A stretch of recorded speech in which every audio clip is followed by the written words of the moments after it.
Welcome back to smart study hub. दोस्तों आप सभी लोगों का स्वागत है। आज के इस वीडियो में 100 ऐसे जीके क्वेश्चंस को पढ़ेंगे जो कि बहुत ज़्यादा इंपॉर्टेंट हैं और इन सभी प्रश्नों के उत्तर आप सभी लोगों को पता ही होने चाहिए, तभी आपकी तैयारियां अच्छे से हो पाएंगी, क्योंकि ये जो प्रश्न है बहुत ज़्यादा इंपॉर्टेंट हैं। चलिए, ये सुपरफास्ट सीरीज होने वाली है दोस्तों। इसमें हम फटाफट जो है 100 क्वेश्चंस को कंप्लीट करेंगे एकदम फटाफट से। चलिए बढ़ते हैं वीडियो की तरफ। चलिए, आपका पहला प्रश्न है, भारत में पहली बार राष्ट्रीय डॉल्फिन दिवस कब मनाया गया है? तो भारत में पहली बार 5 अक्टूबर 2022 को मनाया गया था। दोस्तों आप लोगों की जानकारी के लिए बता दूं कि मैं आपको कंपैरेटिव स्टडी पढ़ाऊंगा। कंपैरेटिव स्टडी वो स्टडी होती है जिसमें जब हम एक प्रश्न को पढ़ते हैं तो उससे संबंधित और जितने भी प्रश्न बनते हैं, फॉर एग्जाम्पल जैसे कि आपको मैंने पढ़ाया भारत में पहली बार डॉल्फिन दिवस कब मनाया गया, तो मैंने इसका उत्तर तो आपको बता दिया 5 अक्टूबर 2022 को। लेकिन इंटरनेशनल जो यूएस होता है वहां पे डॉल्फिन दिवस कब मनाया जाता है, जिसे हम नेशनल डॉल्फिन डे कहते हैं, तो वो मनाया जाता है 14 अप्रैल को। ये सभी जानकारी आप लोगों को होना चाहिए। देखिए, हमने पहले पढ़ा डॉल्फिन दिवस कब मनाया गया भारत में, तो 5 अक्टूबर 2022 को, लेकिन नेशनल डॉल्फिन डे मनाया जाता है 14 अप्रैल को। तो इस प्रकार से जब आप लोग कंपैरेटिव स्टडी पढ़ेंगे तो आपकी 100% तैयारियां बहुत अच्छे से हो जाएगी और उस प्रश्न से संबंधित, उस टॉपिक से संबंधित जब भी प्रश्न पूछे जाएंगे तो आप लोग 100% उत्तर दे पाओगे और आपका सिलेक्शन बहुत अच्छे से हो जाएगा। चलिए आगे, बहुत मजा आने वाला है। सुपरफास्ट सीरीज है, समय को बर्बाद ना करते हुए बहुत तेजी के साथ पढ़ेंगे, क्योंकि आप सभी लोगों के पास समय बहुत कम है। जितना पढ़ सकते हैं पढ़ डालो। चलिए, भारत में न्यूनतम मजदूरी अधिनियम किस वर्ष लागू किया गया था? तो वर्ष 1948 में भारत में न्यूनतम मजदूरी अधिनियम को लागू किया गया था।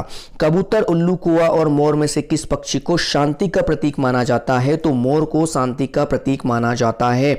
नर्मदा एवं ताप्ती नदियों के मध्य कौन सी पर्वत श्रेणी स्थित है? तो आप सभी जानते हैं कि जो नर्मदा नदी है और जो ताप्ती नदी है, इसके बीच में जो है वो सतपुड़ा पर्वत पाया जाता है। सतपुड़ा पर्वत की श्रेणियां पाई जाती हैं। चलिए, आपका नेक्स्ट प्रश्न है, दक्षिण अमेरिका के चौड़े वृक्ष रहित घास के मैदानों को क्या कहा जाता है? देखिए, यहां पे कितना कंफ्यूज कर रहा है। डायरेक्टली पूछ सकता था कि दक्षिण अमेरिका के जो मैदान होते हैं, ऐसे मैदान जिनमें कोई भी वृक्ष नहीं पाए जाते, उसको क्या कहते हैं? तो यहां पे क्या बोल रहा है, चौड़े वृक्ष रहित घास के मैदानों को क्या कहते हैं? घुमा फिरा के कुछ भी पूछ सकता है, तो पाम्पास कहते हैं। चलिए, आपका नेक्स्ट प्रश्न है, भारतीय दलहन अनुसंधान कहां स्थित है? तो कानपुर में। आप सभी लोगों को याद रखना है, भारतीय दलहन अनुसंधान कानपुर में स्थित है। आपका नेक्स्ट प्रश्न है दोस्तों, भारत में अंग्रेजी शिक्षा को किसने लागू किया था? लॉर्ड मकौले ने भारत में सर्वप्रथम अंग्रेजी शिक्षा को लागू किया था। आपका नेक्स्ट प्रश्न है, भारत छोड़ो आंदोलन के समय कांग्रेस रेडियो का संचालन किसने किया था? तो उषा मेहता जी ने भारत छोड़ो आंदोलन के समय कांग्रेस रेडियो का संचालन किया था। आपका नेक्स्ट प्रश्न है, दुल्हस्ती पावर स्टेशन किस नदी पर स्थित है? तो दुल्हस्ती पावर स्टेशन आप सभी जानते हैं कि चेनवा नदी में स्थित है। तो चेनवा नदी से और कौन कौन से प्रश्न बनते हैं? चलिए, सर्वप्रथम आप मुझे बताइए कि चेनवा नदी कहां से निकलती है? तो चेनवा नदी जो है हिमाचल प्रदेश में पाई जाती है, हिमाचल प्रदेश में। चलिए, हिमाचल प्रदेश में कहां से निकलती है, उस जगह का क्या नाम है बताइए? तो उस जगह का नाम है दोस्तों बारालाचा का दर्रा। बारालाचा का दर्रा से चेनवा नदी निकलती है। चलिए, मुझे बताइए कि चेनवा नदी की टोटल लंबाई कितनी है? तो चेनवा नदी की टोटल लंबाई है 960 किलोमीटर। इसको कहते हैं दोस्तों कंपैरेटिव स्टडी। अब आप ही मुझे बताइए कि चेनवा नदी से संबंधित प्रश्न पूछे जाएंगे तो आप बता पाओगे कि नहीं? बिल्कुल बता पाओगे। चेनवा नदी में कौन सा पावर स्टेशन है? तो चेनवा नदी में दुल्हस्ती पावर स्टेशन है। कहां पाई जाती है? तो हिमाचल प्रदेश में पाई जाती है। स्रोत क्या है निकलने का? तो बारालाचा का दर्रा से निकलती है। टोटल लंबाई कितनी है? तो 960 किलोमीटर की है। चलिए, आप लोगों की तैयारी में बहुत अच्छे से करवा के रहूंगा। आप लोगों का नेक्स्ट प्रश्न है, जल के आयतन के आधार पर विश्व की सबसे बड़ी नदी कौन सी है? तो जल के आयतन के आधार के, देखो घुमा के पूछ रहा है, जल के आयतन के आधार पे पूछ लिया, और वैसे भी विश्व की सबसे बड़ी नदी कौन सी है? तो आप सभी जानते हैं अमेजन नदी। अब आप मुझे बताइए कि अमेजन नदी से और कौन कौन से प्रश्न बनते हैं। चलिए, मुझे बताइए कि अमेजन नदी की टोटल लंबाई कितनी है? अभी मैंने बताया कि 960 किलोमीटर जो लंबाई है वो चेनवा नदी की है, लेकिन अमेजन नदी की लंबाई है 6000 टोटल 500 किलोमीटर। आप लोगों को बिल्कुल मन में बिठा लेना है। चलिए, इसका स्रोत क्या है, ये कहां से निकलती है, कहां पाई जाती है? तो ये निकलती है दक्षिण अमेरिका के रियो मांटारो।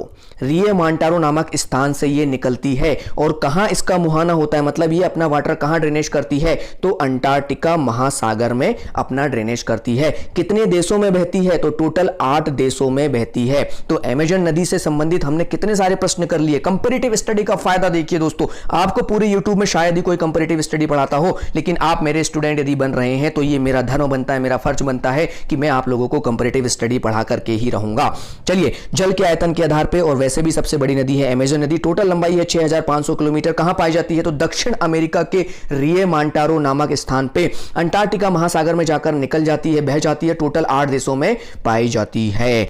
चलिए बढ़ते हैं नेक्स्ट प्रश्न की तरफ। किस देश को दक्षिण अमेरिका महाद्वीप का प्रवेश द्वार कहा जाता है, तो दक्षिण अमेरिका महाद्वीप का प्रवेश द्वार वेनेजुएला देश को कहा जाता है। आपका नेक्स्ट प्रश्न है, उत्तर प्रदेश का फिरोजाबाद जिला किस प्रकार के उद्योग के लिए फेमस है, तो आप सभी जानते हैं कि जो उत्तर प्रदेश है उसका जो फिरोजाबाद जिला है वो शीशा उद्योग के लिए फेमस है। आपका नेक्स्ट प्रश्न है, कंप्यूटर को बनाने वाले फिजिकल कंपोनेंट्स को क्या कहते हैं, तो आप सभी जानते हैं हार्डवेयर से मिलकर ही कंप्यूटर बनता है। फिजिकल बोल रहा है, फिजिकल मतलब जो हमारे सामने मौजूद है, सॉफ्टवेयर मतलब जो हम उसमें एप्लीकेशन इंस्टॉल करते हैं।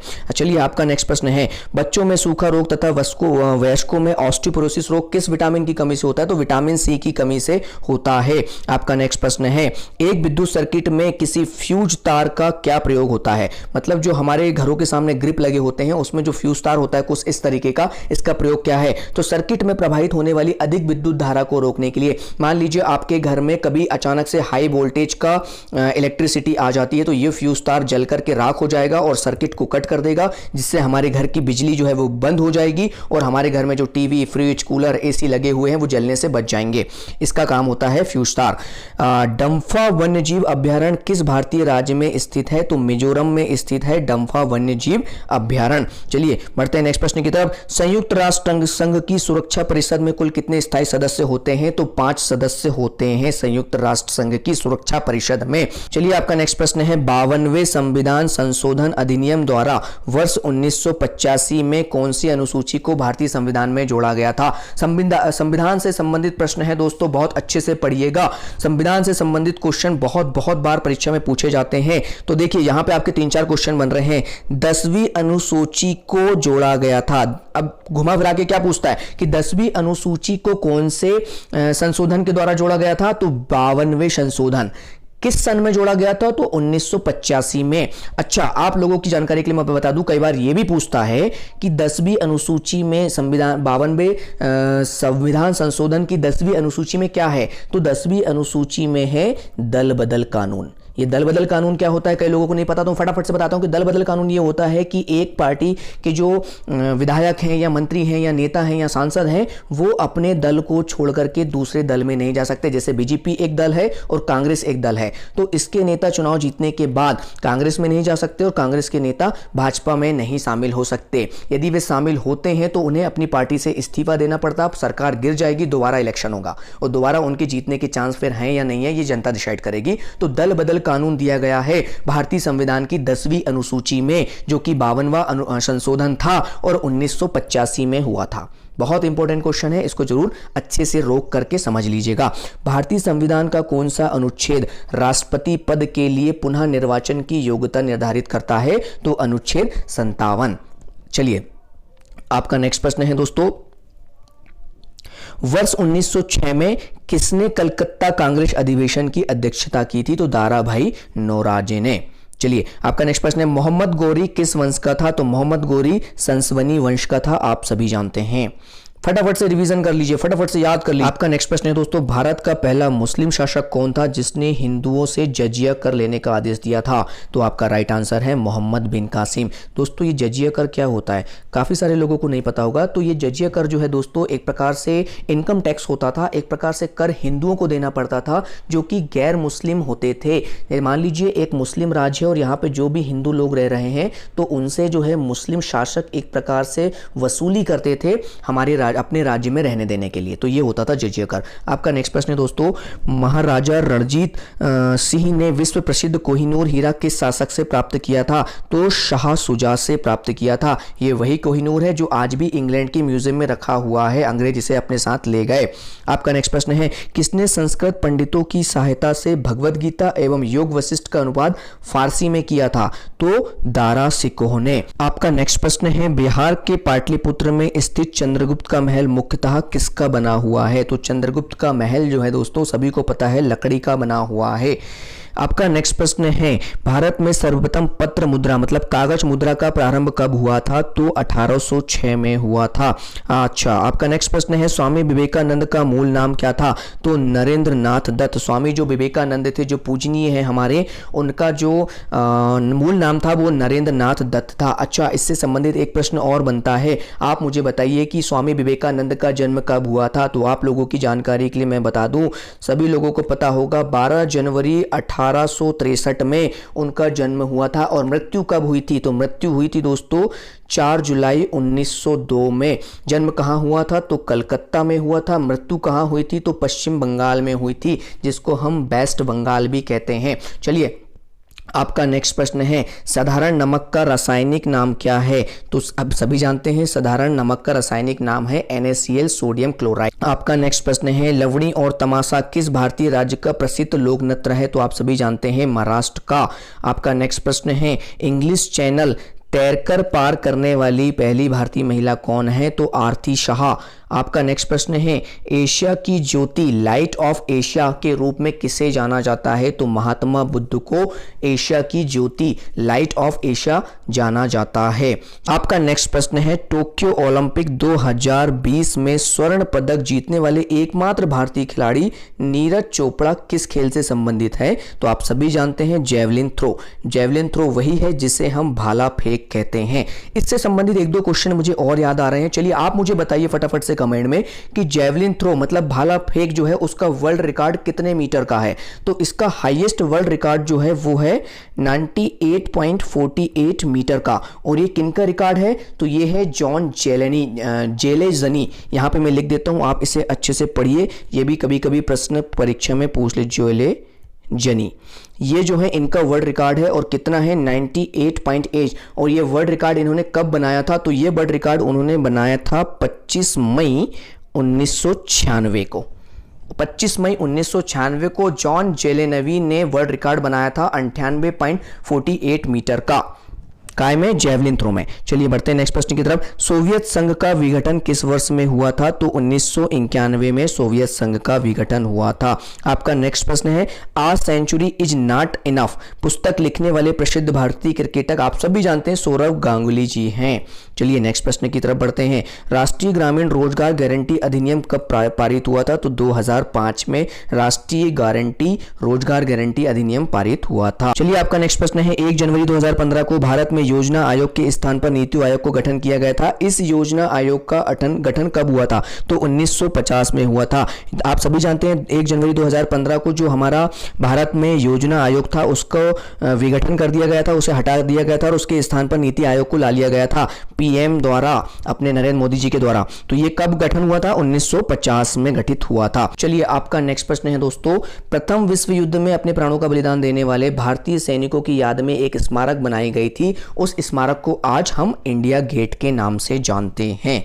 चलिए, आपका नेक्स्ट प्रश्न है दोस्तों, संयुक्त राज्य अमेरिका ने लोकतांत्रिक संविधान को किस वर्ष अपनाया था? मतलब अमेरिका में लोकतंत्र कब आया था? तो सन 1787 में। आपका नेक्स्ट प्रश्न है, सन 1192 में तराइन के द्वितीय विश्व युद्ध में पृथ्वीराज चौहान किसके हाथों पराजित हुए थे? तो पृथ्वीराज चौहान मोहम्मद गौरी के द्वारा पराजित हुए थे, जिसे हम तराइन का युद्ध कहते हैं। यहाँ पे बहुत सारे क्वेश्चन और बनते हैं। तराइन का युद्ध कब हुआ था? तो 1192 में आपको बताना है।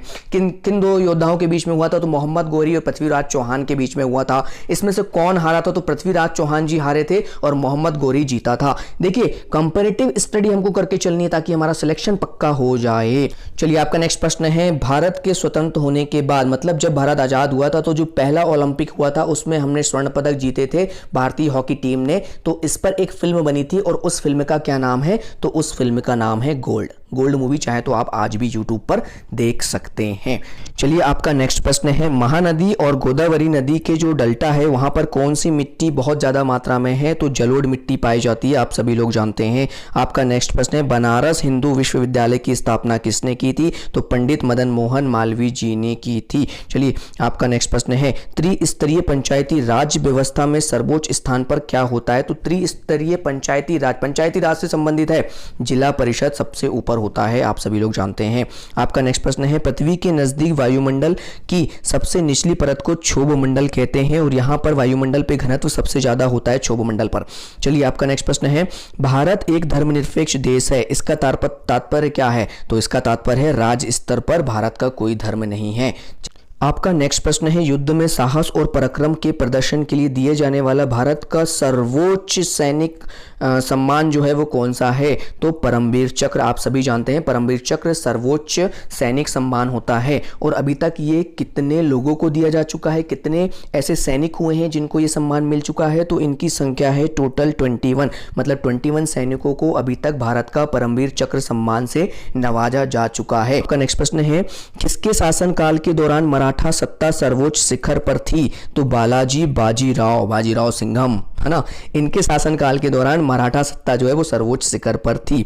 आपका नेक्स्ट प्रश्न है, रिक्त स्थान केंद्र शासित प्रदेश लक्षद्वीप की राजधानी शहर है, मतलब लक्षद्वीप जो राजधानी है वो शहर कौन सा है? तो करावती। नेक्स्ट प्रश्न है, भारतीय वायुसेना में कमीशन अधिकारी का सबसे छोटा पद कौन सा होता है? तो कमीशन अधिकारी का सबसे छोटा पद होता है पायलट ऑफिसर, आप सभी लोगों को जानकारी होगी इस चीज। आपका नेक्स्ट प्रश्न है, एफएम का विस्तारित नाम क्या है? मतलब एफएम का फुल फॉर्म क्या होता है? तो फ्रीक्वेंसी मॉड्यूलेशन इसका नाम है, जिसे हम एफएम कहते हैं ना, रेडियो एफएम, वो यही है। आपका नेक्स्ट प्रश्न है, भारत के किस शहर में वर्ष 1858 में केवल एक दिन के लिए भारत की राजधानी घोषित किया गया था? तो आप सभी लोगों को इसका उत्तर पहले से पता होगा कि उत्तर प्रदेश के राज्य इलाहाबाद को, जिसका वर्तमान नाम प्रयागराज किया गया है, 1858 में केवल एक दिन के लिए, सिर्फ एक दिन के लिए भारत की जो राजधानी है उसे घोषित कर दिया गया था। तो आप सभी लोगों को यह याद रखना है, इलाहाबाद शहर जिसका नाम आज प्रयागराज है वो एक दिन की राजधानी बनी थी।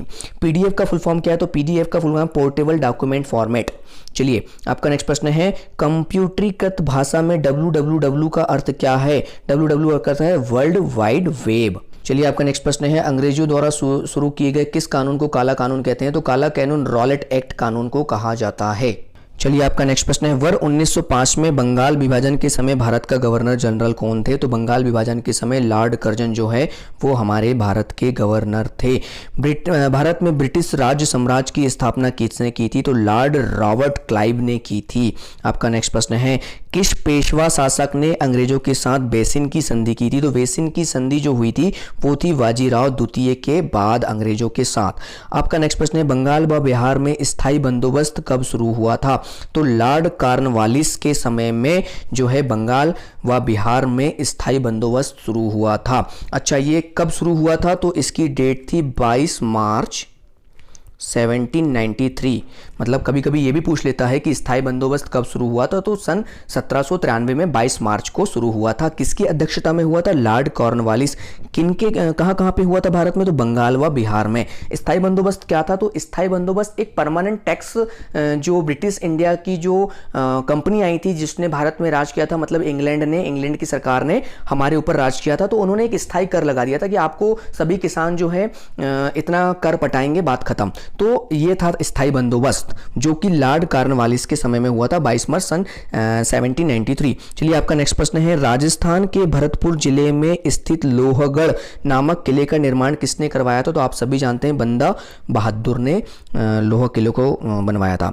संचार पद्धति की भाषा में MTS का पूर्ण रूप क्या है? तो MTS का मोबाइल टेलीफोन सर्विस, MTS। बहुत बार कंप्यूटर से संबंधित क्वेश्चन में ये पूछ लिया जाता है। आपका नेक्स्ट प्रश्न है, खट्टे फलों में मुख्यतः कौन सा अम्ल पाया जाता है? तो साइट्रिक एसिड। साइट्रिक अम्ल जो है खट्टे, इसी वजह से कोई भी फल खट्टे लगते हैं। आंवला में कौन सा विटामिन प्रचुर मात्रा में पाया जाता है? तो विटामिन सी प्रचुर मात्रा चलिए, आंवले में विटामिन सी तो पाया जाता है, लेकिन विटामिन ई भी बहुत अच्छा मात्रा में पाया जाता है, जिसकी वजह से हमारे हेयर्स अच्छे रहते हैं। तो बालों के लिए आंवला बहुत अच्छा माना जाता है। चलिए, आपका नेक्स्ट प्रश्न है, भारतीय संविधान में प्रथम संशोधन कब हुआ था? तो 1950 में हुआ था। 26 जनवरी 1950 को भारत में गणतंत्र की स्थापना हुई थी। हमारे भारत के मूल संविधान में कुल कितनी भाषाएं हैं? तो 14 भाषाएं हैं, लेकिन वर्तमान समय में टोटल 22 भाषाएं को मान्यता दे दी गई हैं। राजस्थान के किस शहर को झीलों की नगरी कहा जाता है? तो उदयपुर को झीलों की नगरी कहा जाता है। कौन सी ऐसी धातु है जिसे चाकू के द्वारा आसानी से काटा जा सकता है? तो सोडियम को जो है चाकू से आसानी से काटा जा सकता है। किस भारतीय क्रांतिकारी ने कहा था कि स्वतंत्रता हमारा जन्मसिद्ध अधिकार है? तो बाल गंगाधर तिलक जी ने कहा था। नेक्स्ट प्रश्न है दोस्तों, भारत में सफेद क्रांति का जनक किसे कहा जाता है? तो सफेद क्रांति का जनक जो है डॉक्टर वर्गीज कुरियन को कहा जाता है। और ये जो सफेद क्रांति है इसे हम दुग्ध क्रांति भी कहते हैं। इसका मुख्य उद्देश्य भारत में दुग्ध उत्पादन को बढ़ाना था। चलिए बढ़ते हैं नेक्स्ट प्रश्न की तरफ। सफेद क्रांति का संबंध किससे है? तो सफेद क्रांति, जिसे दुग्ध क्रांति या ऑपरेशन फ्लड के नाम से भी जाना जाता है, का संबंध दूध से है। इस क्रांति का मुख्य उद्देश्य दूध की कमी को पूरा करना था, जो भी मैंने पहले ही आपको बता दिया। आपका नेक्स्ट प्रश्न है, विश्व की एकमात्र झील कौन सी है जो प्रत्येक 12 वर्ष बाद मीठे व खारे पानी में परिवर्तित होती है? मतलब 12 वर्ष के लिए मीठा, 12 वर्ष के लिए खारा। तो तिब्बत की उरोतस झील जो है, तिब्बत की उरोतस झील जो है वो प्रत्येक 12 वर्ष में बदलती रहती है, मीठी से खारी, खारे से मीठा। किसी भी राज्य में संवैधानिक तंत्र विफल होने पर भारतीय संविधान के किस अनुच्छेद के अंतर्गत उसमें राष्ट्रपति शासन लगाया जाता है? तो आप सभी जानते हैं कि अनुच्छेद 356 धारा जब लागू होती है तो वहां पर राष्ट्रपति शासन लग जाता है। चलिए बढ़ते हैं नेक्स्ट प्रश्न की तरफ। किस संविधान संशोधन के द्वारा 6 से 14 वर्ष के बच्चों के लिए शिक्षा का अधिकार मूल अधिकार के रूप में मान्यता दे दी गई थी? तो ये जो संशोधन हुआ था, ये हुआ था 86वां संशोधन सन 2002 में, और इसमें जो लागू हुआ था कि बच्चों को शिक्षा का अधिकार मिलना ही चाहिए। किस संविधान संशोधन द्वारा संपत्ति के अधिकार को मौलिक अधिकार की सूची से हटाकर इसे विविध अधिकार घोषित कर दिया गया था? तो 44वें संविधान संशोधन में इसको मौलिक अधिकार से, मतलब जो हमारे पास संपत्ति होती है, इसे मौलिक अधिकार से हटाकर विधिक अधिकार दे दिया गया था। चलिए बढ़ते हैं नेक्स्ट प्रश्न की तरफ। वर्तमान में भारतीय संविधान में कुल कितनी अनुसूचियां हैं? तो 12 अनुसूचियां हैं, ये आप सभी जानते हैं। किस संविधान संशोधन के द्वारा भारत में पंचायती राज व्यवस्था को लागू किया गया था? तो 73वें संविधान संशोधन 1992 में। इससे प्रश्न ये भी बनता है कि पंचायती राज किस संशोधन के द्वारा आया था? तो 73वें संशोधन के द्वारा आया था। पंचायती राज किस वर्ष में आया था? 1992 में आया था। चलिए घुमा फिरा के पूछ लेता, इसलिए बता दिया। आपका नेक्स्ट प्रश्न है, किस संविधान संशोधन के द्वारा भारतीय संविधान की प्रस्तावना में धर्मनिरपेक्ष और समाजवादी शब्द को जोड़ा गया था? तो 42वें संविधान संशोधन में इसको किया गया था। भारत में पहला सफल परमाणु परीक्षण कब और कहां किया गया था? तो ये किया गया था राजस्थान के पोरखंड में सन 14 मई 1974 को। चलिए आपका नेक्स्ट प्रश्न है दोस्तों, भारत के मध्य प्रदेश राज्य में स्थित पन्ना की खानें किसके लिए प्रसिद्ध है? पता है, मैं बचपन से जब इस प्रश्न को पढ़ता था कि नाम जब पन्ना की खान है तो इसमें हीरे क्यों पाए जाते हैं, उसे हीरे की खान ही बोलना था। लेकिन दोस्तों ऐसा नहीं है। पन्ना एक जगह है मध्य प्रदेश में जहां पे हीरे पाए जाते हैं। पन्ना की तमन्ना है कि हीरा मुझे मिल जाए, तो हीरे की खानें जो है मध्य प्रदेश में कहां पाई जाती है? तो पन्ना में पाई जाती है, और पन्ना की खानें हीरे के लिए फेमस है। चलिए बढ़ते हैं नेक्स्ट प्रश्न की तरफ। संतोष ट्रॉफी का संबंध किस खेल से है? तो फुटबॉल के क्षेत्र में संतोष ट्रॉफी दी जाती है, जो अच्छा प्रदर्शन करते हैं उनको। भारत के सर्वोच्च नागरिक सम्मान भारत रत्न पुरस्कार सम्मान प्रथम भारतीय कौन थे? मतलब किसको सबसे पहले भारत का प्रथम भारत रत्न मिला था? तो डॉक्टर सर्वपल्ली राधाकृष्णन, प्रथम भारतीय राष्ट्रपति। चलिए बढ़ते हैं नेक्स्ट प्रश्न के द्वारा। ज्ञानपीठ पुरस्कार किस क्षेत्र में दिया जाता है? तो साहित्य के क्षेत्र में ज्ञानपीठ पुरस्कार दिया जाता है। कंचनजंगा पर्वत श्रृंखला किस भारतीय राज्य में स्थित है? तो आप सभी जानते हैं सिक्किम में स्थित है। आपका नेक्स्ट प्रश्न है, गिद्धा और भांगड़ा किस भारतीय राज्य का प्रमुख लोक नृत्य है? तो आप सभी जानते हैं पंजाब। आजकल शादियों में नहीं नाचते भैया, भांगड़ा बजा दो, भांगड़े में डांस करना है, तो वो पंजाब का फेमस लोक नृत्य है। चलिए बढ़ते हैं नेक्स्ट प्रश्न की तरफ। पोंगल किस भारतीय राज्य का प्रसिद्ध त्योहार है? तो तमिलनाडु में पोंगल एक प्रसिद्ध त्योहार मनाया जाता है। आपका नेक्स्ट प्रश्न है, हॉर्नबिल महोत्सव किस राज्य का प्रसिद्ध त्योहार है? तो नागालैंड का। आपका नेक्स्ट प्रश्न है, किस भारतीय राज्य में कंचनजंगा पर्वत शिखर है? तो सिक्किम में है। आपका नेक्स्ट प्रश्न है, किस भारतीय राज्य की मंदिरों की पुण्य भूमि कहा जाता है? तो तमिलनाडु। यहाँ पे बहुत ज़्यादा मंदिर है और इसे मंदिरों की पुण्य भूमि भी कहा जाता है। आपका नेक्स्ट प्रश्न है, भोजन के द्वारा प्राप्त होने वाली ऊर्जा को कैलोरी में नापा जाता है। मतलब भोजन के द्वारा हमें क्या मिलता है? हमें कैलोरी मिलती है और ये कैलोरी आगे जाकर के प्रोटीन, विटामिन, कई तरह की स्रोत में बढ़ जाती है। चलिए बढ़ते हैं नेक्स्ट प्रश्न की तरफ। अंतर्राष्ट्रीय अहिंसा दिवस कब मनाया जाता है? तो 2 अक्टूबर को महात्मा गांधी के जन्मदिन के शुभ अवसर पर अंतर्राष्ट्रीय अहिंसा दिवस को मनाया जाता है। आपका नेक्स्ट प्रश्न है, भारत का सबसे पुराना राष्ट्रीय दल भारतीय राष्ट्रीय कांग्रेस की स्थापना किसने की थी? तो डॉक्टर A.O. ह्यूम ने की थी। आपका नेक्स्ट प्रश्न है, भारत में सर्वाधिक क्षेत्र पर किस प्रकार के वन पाए जाते हैं? तो आपको सभी पता है कि उष्णार्ध पतझड़ वन भारत में पाए जाते हैं।